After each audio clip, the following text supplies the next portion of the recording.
The first time Jonah asked me for advice, I didn't think much of it. He was my stepson, after all, charismatic, fiercely intelligent, and undeniably charming.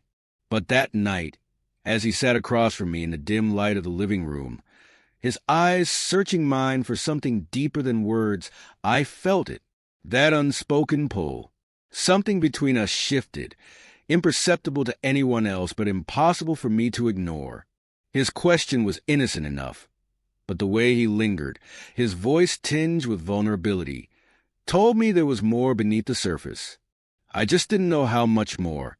Jonah had come into my life 2 years ago, when I married his mother, Andrea, at 26. He was older than I expected a stepson to be, and his independence meant we rarely spent significant time together. Still, he was polite, engaging, and carried himself with the kind of self-assuredness that was rare for someone his age. Andrea and I had met during a corporate event. She was sharp, successful, and utterly magnetic, her presence commanding every room she entered. Our whirlwind romance culminated in a quiet ceremony, blending our lives into a family that felt more functional on the surface than it truly was. Jonah, while welcoming, always kept a subtle distance, as if maintaining an invisible boundary neither of us dared cross. That boundary, however, had begun to erode over the past few months. It started with casual conversations. Jonah would drop by unannounced, often under the guise of needing advice. At first, it was about practical matters, a work dilemma, navigating office politics, or managing finances. Gradually, the topic shifted, growing more personal, more introspective. He spoke about feeling disconnected from his peers, about the pressure to live up to his mother's towering expectations. The night in question began much the same way. Jonah appeared at my door just after dinner, his usual confident demeanor replaced by something quieter, more contemplative. "Mind if I come in?" he asked, his voice unusually soft. "Of course," I replied, gesturing toward the couch. "What's on your mind?" He hesitated, running a hand through his dark hair before sitting down. "It's complicated. I didn't want to bother Mom with it." That was how most of our conversations started. Him positioning me as a confidant, the one who could handle his unfiltered thoughts. It was flattering, in a way, to be trusted with parts of him he didn't show to anyone else. But tonight felt different.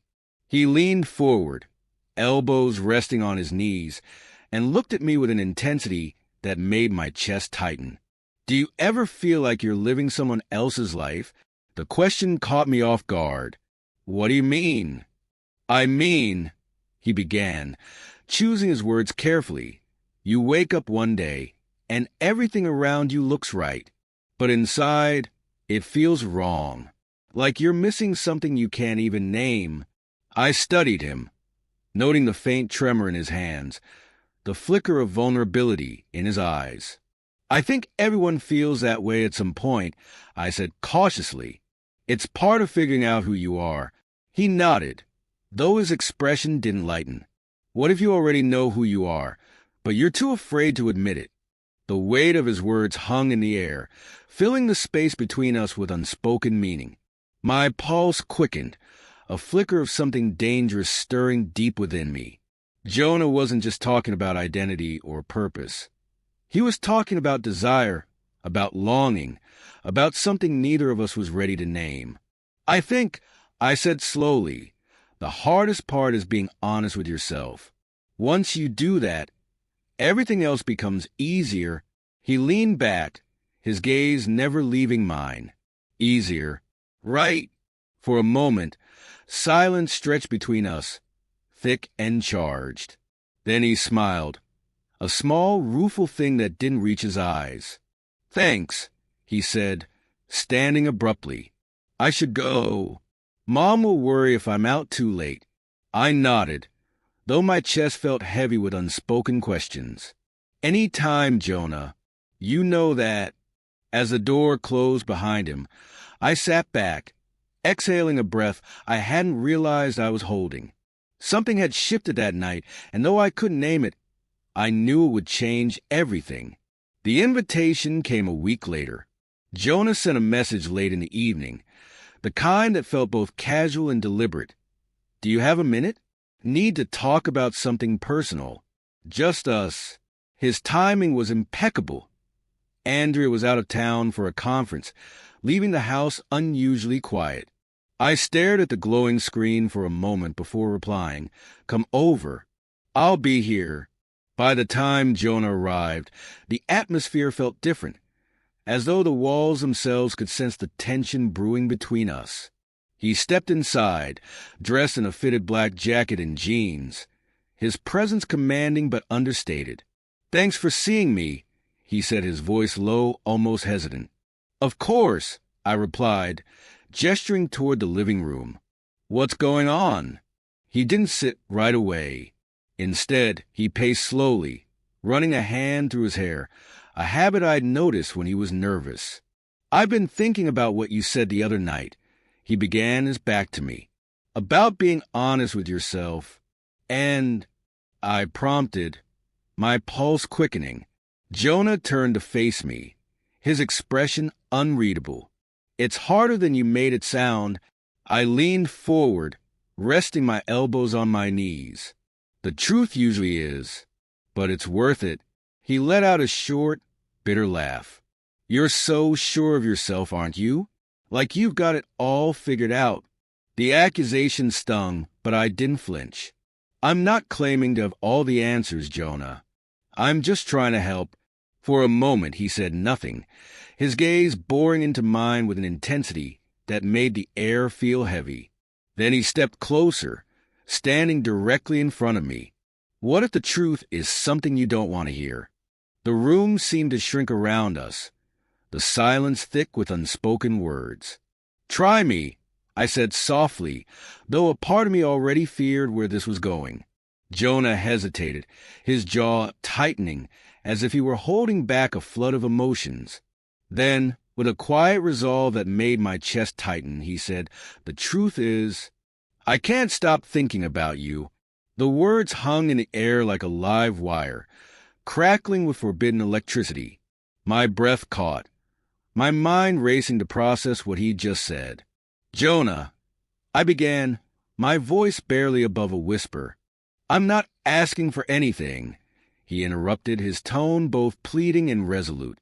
"I just needed you to know. I've felt this way for months, and it's been driving me insane." I stood abruptly, putting distance between us, though it did little to dampen the tension. This isn't right. You know that." He nodded, his expression a mix of frustration and anguish. "I know, but I can't help it. And I don't think you can either." The accusation hit like a gut punch because he wasn't entirely wrong. Somewhere in the quiet moments we'd shared, in the glances that lingered too long, a part of me had crossed a line I hadn't even realized existed. "This has to stop," I said firmly, though my voice wavered. "Whatever you're feeling, it's just confusion. You're projecting something onto me that—" "Don't patronize me," he snapped, his eyes blazing. "I'm not some confused kid. I know exactly what I want." Before I could respond, he closed the distance between us, his hand brushing mine in a way that sent a jolt through my entire body. I froze, torn between the instinct to pull away and the magnetic pull of his presence. "This is wrong," I whispered, though the conviction in my voice faltered. "Maybe," he murmured, his gaze locked on mine. "But it doesn't feel that way." His hand slid to my wrist, his touch both tentative and deliberate. I should have pulled back, should have ended it right there. Instead, I stood rooted to the spot, my heart pounding in my chest. And then it happened. He leaned in, his lips brushing mine in a kiss, so soft it could have been mistaken for an accident. But it wasn't. It was intentional, deliberate, and utterly consuming. For a moment, the world fell away, leaving only the two of us and the weight of what we'd just done. When we broke apart, his eyes searched mine, looking for something: acceptance, regret, permission. "I should go," he said finally, his voice thick with emotion. I nodded, unable to trust myself to speak. As the door closed behind him, I sank onto the couch, my mind racing. I'd crossed a line that couldn't be uncrossed, and the consequences were already beginning to take shape. The kiss haunted me long after Jonah left. I sat alone in the dimly lit living room, the silence pressing against my chest like a weight I couldn't lift. My thoughts were a chaotic storm, a whirlwind of guilt, fear, and an undeniable spark of something I refused to name. The line between what I wanted and what was right had blurred in a way I couldn't have anticipated, and now the fallout felt inevitable. The next morning, I avoided Andrea. She was still out of town, but her absence only magnified the guilt gnawing at me. I couldn't look at her smiling photos on the mantel without feeling like a fraud. Jonah's words echoed in my mind, as did the warmth of his lips against mine. By mid-afternoon, I received a text from him. "Can we talk?" I hesitated, my thumb hovering over the screen. A part of me wanted to delete the message, to pretend the previous night had never happened. But another part, the part that betrayed my better judgment, responded, "Not here. Meet me at the park." The park was quiet when I arrived, the late autumn air crisp and tinged with the scent of fallen leaves. Jonah was already there, leaning against a bench, his hands shoved deep into his jacket pockets. He looked up as I approached, his expression a mix of defiance and uncertainty. "I didn't think you'd come," he said, breaking the silence. "I shouldn't have," I replied, stopping a few feet away. "Jonah, what happened last night, it can't happen again." His jaw tightened, his eyes narrowing. "You keep saying that, but you didn't stop me."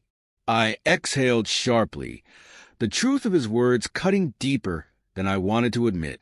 "That was a mistake, one I take full responsibility for. But we have to move past it, for your mother's sake, for our family's sake." He shook his head, a bitter smile tugging at his lips. "Family? Is that what this is? You don't even love her the way you're supposed to. Don't deny it. I can see it every time you look at me." The accusation landed like a slap, and for a moment, I couldn't find the words to respond. "This isn't about her," I said finally, though the weakness in my voice betrayed me. "This is about boundaries, ones we've already crossed. We can't let it go any further." Jonah took a step closer, his voice lowering to a near whisper. "And what if I don't want to stop? What if I can't?" The vulnerability in his eyes was almost too much to bear, but I forced myself to hold his gaze. "Then you have to try," I said, my tone firm despite the ache in my chest. "Because this isn't just about what we want. It's about what's right." For a moment, neither of us spoke, the silence filled only by the distant rustle of leaves. Then Jonah let out a shaky breath, his shoulders sagging in defeat. "I don't know how to be around you anymore," he admitted. "Every time I see you, it's like I can't breathe." His words hit me with the force of a confession, raw and unfiltered. I wanted to reach out to comfort him, but I knew that even the smallest gesture could unravel everything. "You have to give it time," I said gently. "Distance. That's the only way this will get easier." He nodded slowly, though his expression remained pained. "And what about you?" he asked, his voice barely audible. "Will it get easier for you?" I didn't answer. I couldn't. When we parted ways, I walked home with a heaviness in my chest that refused to lift. Andrea returned the next day, full of stories from her trip, oblivious to the storm raging beneath the surface of our lives. I threw myself into the routines of normalcy, work, chores, small talk over dinner. But Jonah's absence hung in the air like a shadow. Weeks passed, and though we exchanged polite words in passing, the tension between us never fully dissipated. Jonah avoided the house as much as possible, and when he did visit, he kept his distance, his eyes never lingering on me for too long. I thought the space would help, that the silence would dull the edges of what we'd done. But late at night, when Andrew was asleep and the house was quiet, I found myself staring into the darkness, replaying every moment in my mind. I knew I'd done the right thing by setting boundaries, but the scars of that night would never truly fade. Some lines, once crossed, leave marks that even time can't erase.